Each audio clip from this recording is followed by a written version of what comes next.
Hi everyone, this is Chiruta. Welcome back to my channel. Today I'm so excited to talk to you about a really important analogy I use with my clients. Now these clients deal with what I call not good enough. It's a prime negative perception. It's invasive in our society. Think about, the person that says, I'm not smart enough, I'm not pretty enough, I don't have enough money, I don't have enough success. The judgment is internal. It's always internal. The real key to this is the phrase, I beat myself up when, I beat myself up for, etc. And so not only is the judgment internal, but it's also difficult to get them to stop judging themselves. So I always use this analogy with my coaching clients.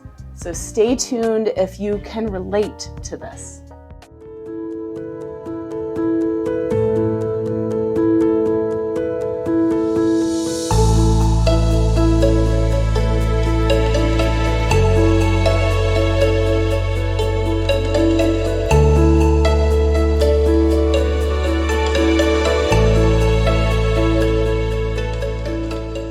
So the analogy is 2 horses, 2 owners, 2 carriages. Okay, let's talk about the first horse.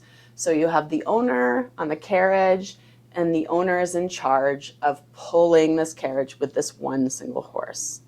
Now, this owner thinks he needs to whip the horse, he needs to beat the horse in order to get the horse to go to its final destination, okay?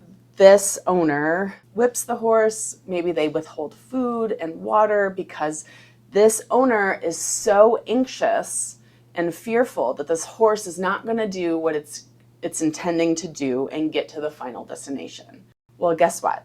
The horse does make it to their final destination, but they're filled with anxiety, they're filled with fear, they finally get there, they're hungry, they're fatigued, they're exhausted, and because of that, it took a lot longer than it needed to. But sure enough, that horse got there, the owner got where he needed to go, and that was the end of that.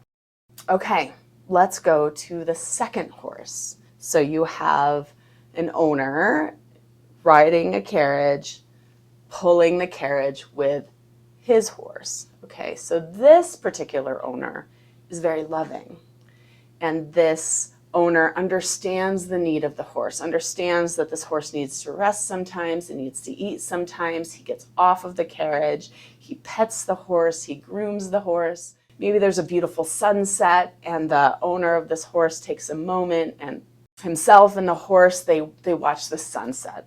Okay, inevitably, out of love and out of duty, this horse gets to its destination. And they got there about the same time. The second owner and the first owner got there about the same time. Except the second horse had so much more fun, more peace, and more calm. Okay, so why is that? You can beat a horse to move, or you can love a horse and they will move. And guess what? Both of those horses will meet their destination. Why is that? It's because the nature of the horse is loyal, it's hardworking, and it's service-oriented. Anybody that's ever owned a horse knows this, that a horse loves to move, loves to work, and is loyal to their owner. But a horse that's abused is going to be fearful and anxious. So now let's take this analogy away and now go to you. Every time you show up and do what you think you ought to do and it doesn't go so well, are you beating yourself up? Are you criticizing yourself? Are you always giving yourself a hard time? Guess what? That's just like the first analogy. That's just like the owner that's beating the horse into submission. I promise you, you might be one of the most successful, sometimes the greatest overachievers, the people with millions of dollars in their bank account and 2 houses and a vacation home in the Caribbean. These are some of the people that beat themselves up in order to get that level of success. But I wonder if they had a good time of it, if they had a beautiful time in the journey. And my guess would be no.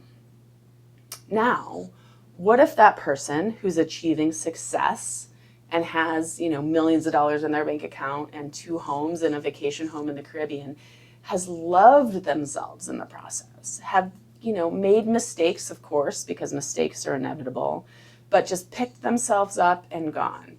You see, the thing is what's deeply inside of us is what is ours to have and achieve. We are all after homeostasis, okay? And just like it's in the nature of the horse to work, it's in us to achieve our deepest dreams. We don't have to force, we don't have to hurt, we don't have to beat ourselves up to do it. We can love ourselves, and we can take some detours, and we can get back on track. And when we fall down, we just get up and we keep going, because guess what? That is the nature of our life. So that's all I have for today. So really consider, are you having the first path or the second path? What I would say is that if you are doing the path in which every time you have a breakdown, you're beating yourself up, I would just suggest to take a break, to slow down, to breathe, and consider loving yourself in the journey. I know, if you've been conditioned to think that you have to beat yourself up in order to achieve, it's a whole different mindset. But I promise you, not only will you get there, just like the second horse got there, but you'll have so much more fun in the process. Thank you so much for tuning in today. I look forward to seeing you in the next video. If you gained value, as always, please consider liking and subscribing. It makes a huge difference for my small channel.